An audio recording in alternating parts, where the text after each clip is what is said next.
everybody, welcome back to my channel. Happy February. It's February. I love February, mostly because it's my birthday month. So we're gonna have some fun videos later on with some birthday content. For now though, we are doing my January reading wrap-up, getting 2026 started. So far, my reading in 2026 is going well. I read 5 books in January, and I'm gonna sneeze, hold on. Let's go ahead and get started. The first book that I read in January was Spark of the Revolution by Soja.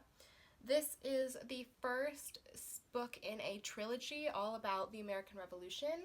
It is Christian fiction published by Wild Heart Books.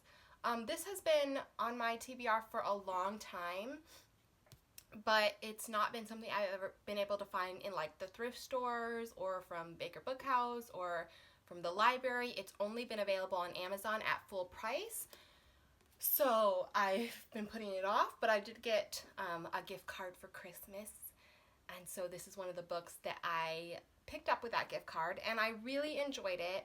I gave it 4 stars, and I immediately went and got the next 2 books in the series and ordered them, even though I had already spent my gift cards. I just spent my own money on the next 2 books in the series, so I will hopefully be reading the rest of the series either this month in February or into March, depending on what I get read in February. But this book follows a girl named Patience Abbott she sails over to Boston from England to be with her father, who lives in Boston, after her mother passes away. Her and her brother, I forget his name, her brother comes with her to Boston, and on like the first day, so I'm trying to find his name.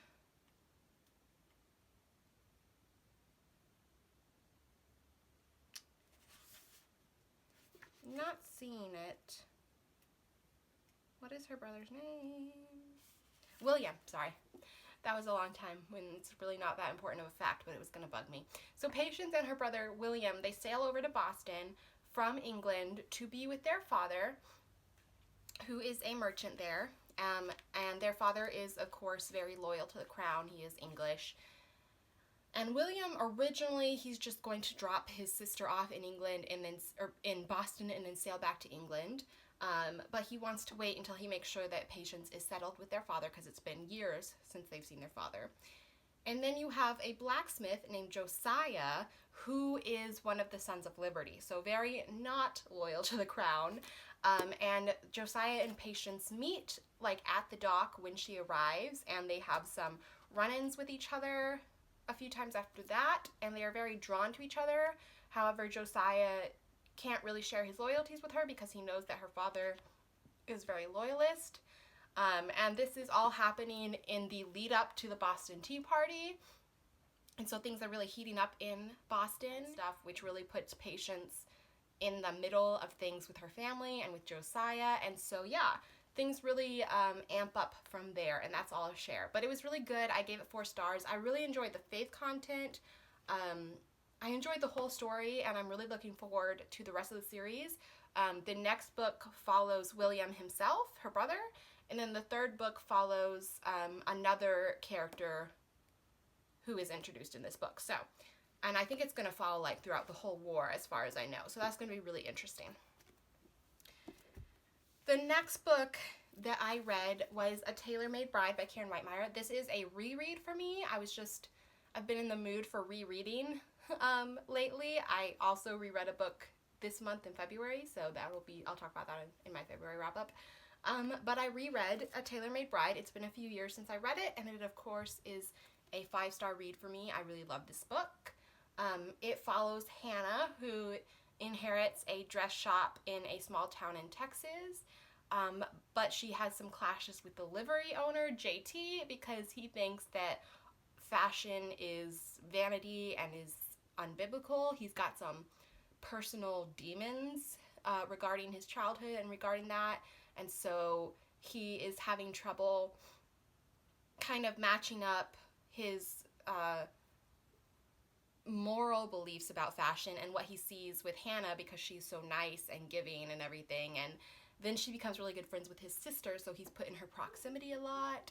Yeah, it's a really good book. I love it. It's 5 stars. I love Karen Witemeyer in general. She is like an auto-buy author for me, so yeah, it's good. So the next 2 books that I read were both nonfiction, which is great because my goal for this year was 3 nonfiction books, and I read 2 in January. So I'm like well on my way to meeting and surpassing that goal. But these 2 books are about the same subject, which is your phone and social media and the time that we give to digital things. I saw them. Somebody I follow on Instagram was talking about the books and topics that they wanted to read about in 2026, and I saw these books on her TBR, and I was like, those look really interesting. So I picked them up from the library. I took them on vacation with me, and oh, hold on. Sorry about that. I just remembered that there was a quote that I was going to share with you guys from one of these books. That I took a screenshot of on my phone. So I took these on vacation with me. The first one is 12 Ways Your Phone is Changing You by Tony Reinke, I think? Reinke? And then the second one is How to Break Up with Your Phone by Catherine Price. So the interesting thing is, I took them on vacation with me, and I was on a cruise where I obviously did not have a lot of cell service. I didn't really have Wi-Fi because, like, it was a 2-week cruise, and I had 100 minutes of free Wi-Fi, which is 5 hours. So 5 hours of Wi-Fi over a 14-day period, you know, is not very much. And then, of course, I had whatever port days I could turn on my phone, but, you know, I wasn't really scrolling through Instagram on port days because I was at the beach or walking around town or something. But anyway, so I was severely limited on my online time while I was on vacation. At the same time, I was reading these 2 books about what time on our phones does to us and everything. And so it's like one of the books was talking about, as you're reading this book, are you not tempted to reach for your phone because we have this innate, you know, urge to be on our phones all the time? And I was like, yes, I really am, but I can't because I have no internet on this cruise ship. Anyway, it was just an interesting time to be reading these books because I was actually kind of separated from my phone during this time, and so it made them much more pertinent in a way because I could really see what they were saying with what I was going through.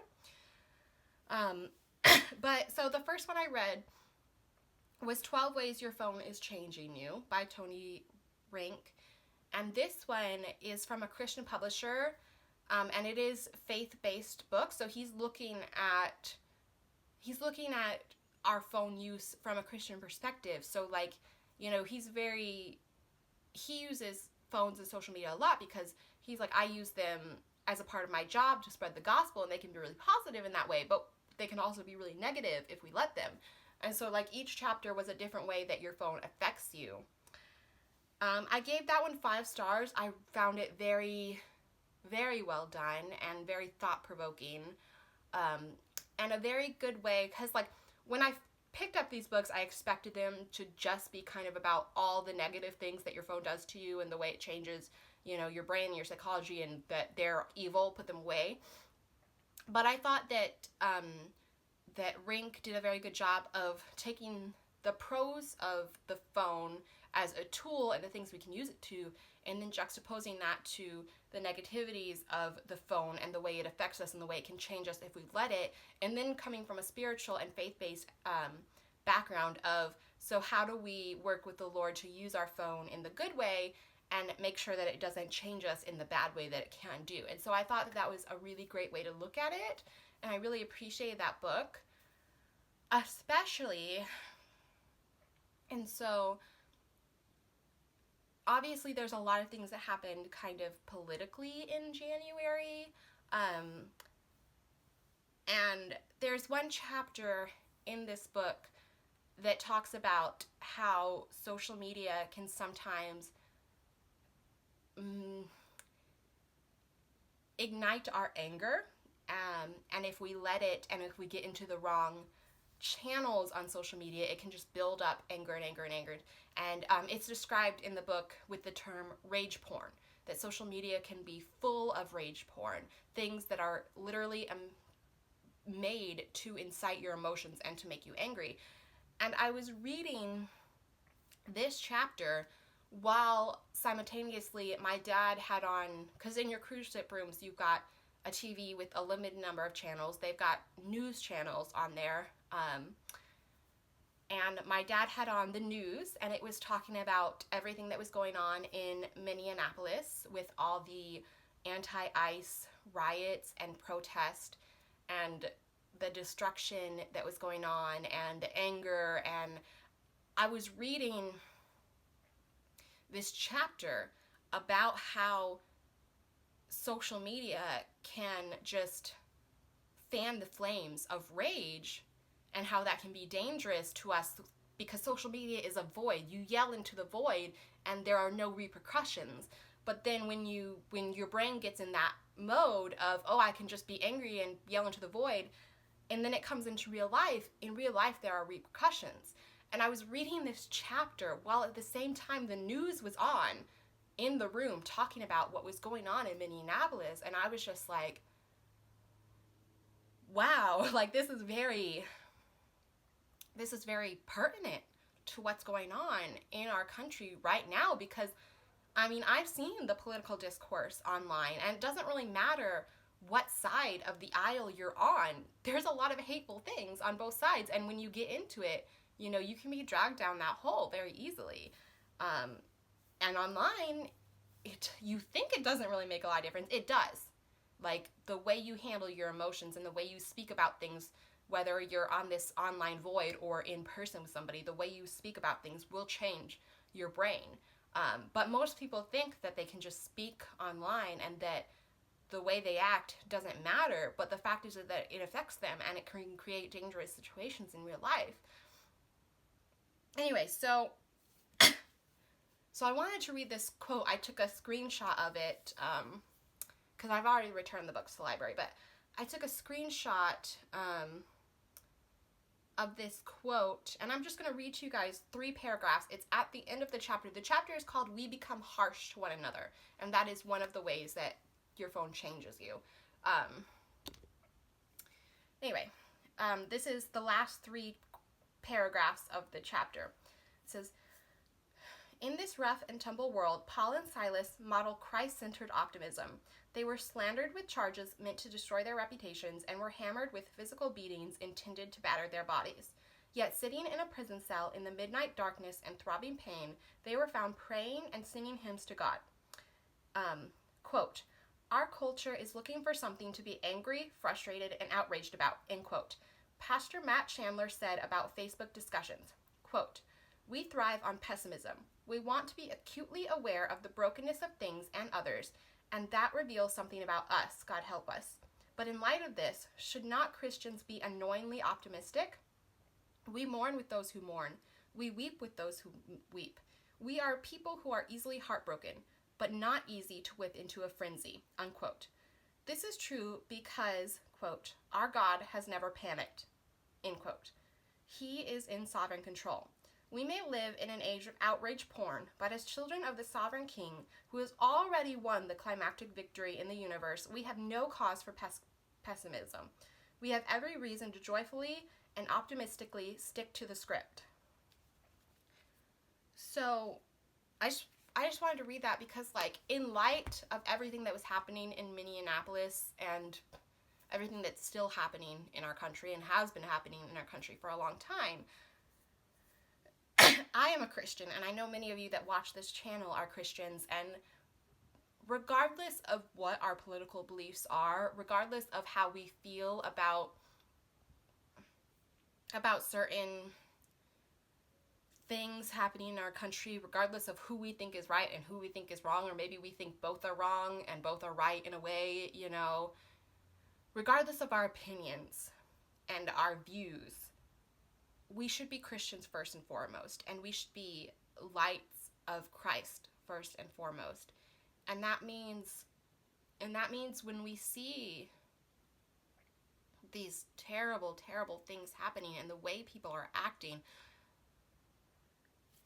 we can set ourselves apart and not let our emotions lead us, but let our beliefs and our values lead us, and we can reach a hand out to those who are letting their emotions lead them. Even if we don't agree with them, we can show them the love of Christ. And that's something we have to be careful in social media, because social media wants to incite our emotions. It really does. Anyway, not that I'm preaching to you guys or anything. It's just that really hit me, especially at the time and what was going on while I was reading it. I just felt like it was really, really pertinent. And so yeah, I gave that book 5 stars. I thought it was just really well done. The other book that I read along these same lines is How to Break Up with Your Phone by Catherine Price. This is not written from a Christian perspective. It's just a regular old nonfiction book. And it's a little different because the first half of the book is talking about the negative aspects of your phone and social media and what it's doing to you and why we need to be careful with it, which I really enjoyed that half. And the second half is actually like a 30-day plan to change the relationship with your phone. And it was fine. I didn't have like a problem with it or anything. It's just that that wasn't pertinent to me at the moment. For one thing, I'm not really going on a 30-day. I wasn't planning on going on a 30-day plan. I'm still not planning on it. I am being more conscious about how I use my phone, and I am going through and changing my phone habits, but I don't need necessarily a 30-day plan to break up with my phone like she lays out here. The second thing is that it's a library book, so I have to return it before I can go through this 30-day plan anyway. So yeah, the second half of the book wasn't as pertinent to me as the first half, which is why I gave this book 3.5 stars. Like, there's nothing necessarily wrong with it. It's just like the second half of the book just didn't really affect me, and I didn't really need that. Also, the author promotes meditation a lot, which I think that there is a biblical way to meditate, because the Bible talks about meditating on scripture, and I think there's a very healthy biblical aspect to that. But I also think that in our modern culture, meditation has been taken and twisted into a very unbiblical and unchristlike and honestly dangerous thing. And I think that she was leaning towards more the kind of dangerous type of meditation that I as a Christian would avoid. So there was that. But I did give it 3.5 stars. I really enjoyed the first half of the book, and the second half of the book just wasn't really what I was needing at the time. So. And then finally, the 5th book that I read, and this is back to fiction, was The Atlas of Untold Stories by Sara Brunsvold. I also gave this one 3.5 stars. And I don't know, so I started this book in August of 2025, guys. So it's been a few months, which probably is part of the reason that I didn't give it as high a score. So I started it in August, but I started like 5 books at the same time in August, which is not something that I personally should do because I can't multitask like that, but I couldn't really decide what I wanted to read. So I started like 5 books, and this one did not get finished. I finished a couple of the other ones that I was reading, and not this one. And then I traveled for almost the entire month of September, and this one did not go on that trip with me because I only took my e-library on my iPad with me. So I didn't pick this one up at all in September. And then when I got back from my trip at the end of September, I did some other things in October, and then I had the holidays. Anyway, I did not end up picking this book back up until between Thanksgiving and Christmas. And at that point, I was in a very low spot with my health because I had a huge setback with my health after Thanksgiving. And I was in a little bit of, honestly, I was in a little bit of a depression because I had been doing very well health-wise, and having this big setback really affected me mentally because I wasn't expecting it, and I had been so happy with my progress that then having this huge ebb really disappointed me. And this book is not necessarily a happy book. This follows two sisters, Chloe and Lauren, and their mother Edie as they go on a road trip together, a literary road trip through the heartland of Middle America. And they've got some relationship issues that they have to work out during this road trip. And so there's a lot of like family trauma and drama in this book, and trying to read it while I was going through a bit of a personal depression just wasn't working for me, so I set it down again, and then I did not pick it up again until January, and then I finished it in January. So yeah, this book got put down and picked up a lot over the last few months, and I think that really affected my rating of it because it was a little bit of a roller coaster to me. So I gave it 3.5 stars. I really think that even though I handled the subject matter a lot better in January, I think that I had like almost a bad taste of it in my mouth from trying to read it in November when I was going through my own depression, and I think that that affected my rating of it. So I'm not sure my rating was very fair. Yeah, that's all I can really say about it. I will warn you though that one of the characters in this book is struggling with an eating disorder, so if that's something that triggers you, it might be something that you need to avoid. If it's not, then that's fine. I just wanted to warn you that that is in this book. So, those were the 5 books that I read in January. And now, before we close, I'm just going to give you a little update on the 2 reading challenges that I'm doing. Because one of my goals in 2026 is to complete a reading challenge, and I picked 2 of them to attempt so far. One is the Read with Winnie the Pooh challenge that is being set up by Paperbacks and Ponytails, from Katie from Paperbacks and Ponytails, and the other is Karen Witemeyer's Posse reading challenge. So in January, I completed 2 of the Winnie the Pooh challenges. One is Winnie the Pooh, no, that's the one that I just read in February, sorry. Kanga, which is a family story, and I put Spark of the Revolution for that because, as I said, Patience is kind of dealing with some stuff between her brother and her father and everything, so that's a family story. And then Oh Bother, which is a book that you had to put on hold, and that was the Atlas of Untold Stories, because as I said, I started it in August and then just finished it in January. And then for Karen Witemeyer's Posse Reading Challenge, the January challenge is a book that you intended to read in 2025 but didn't, and again, I used the Atlas of Untold Stories for that. So, there's my reading challenge update as well as my January reading update. Let me know what you guys read in January and what were your favorites. I would love to hear from you.